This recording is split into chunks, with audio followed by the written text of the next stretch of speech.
Hey guys, Joshua Peterson here, Peterson Electric. It is just a couple days after Christmas of 2022. We are in an attic. We've got a permit to rewire a historic home here in Windsor. It's a 132-year-old farmhouse, had a couple additions. I will try to do a couple more videos, but if my phone needs to be downloaded, then I'll have to wait. But try to look for this shirt. I'm just wearing a dirty shirt today, but if I don't, then we'll try to tell you that it's that Windsor home again.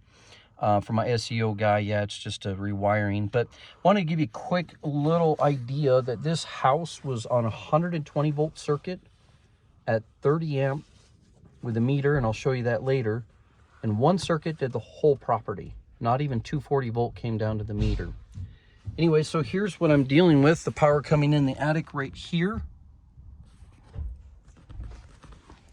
into this box, and then this whole rat's nest everywhere. You can see how tiny this attic hole.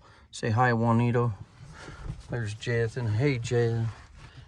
Yeah, so this is how tiny this crack hole is for us today. We're trying to gut this house out. And but yeah, this is the stuff I deal with on a daily basis.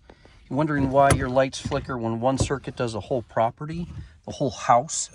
It's only a 600 square foot house. But I'll show you some more videos on how we're rewiring it. Just wanted you to see what the attic is and why I have to completely abandon it. This guy did not want to gut the whole house. I wish he would have. It would have been a lot quicker, a lot cheaper in price. But if he guts his whole house more than 51%, because the new IRC code as of this year of 2022 in May, you might as well just demo a house this bad. Anyways, guys, thanks for joining us. Hold on. I don't want you to miss another splice over there. Jayden ducked his head. Look at that open splice sitting right there by the insulation and wood. And then you can see the old chimney right there. So many levels, okay?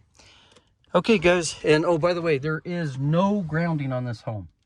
All right, guys, thanks. We'll show you a little bit more as we go. Take care.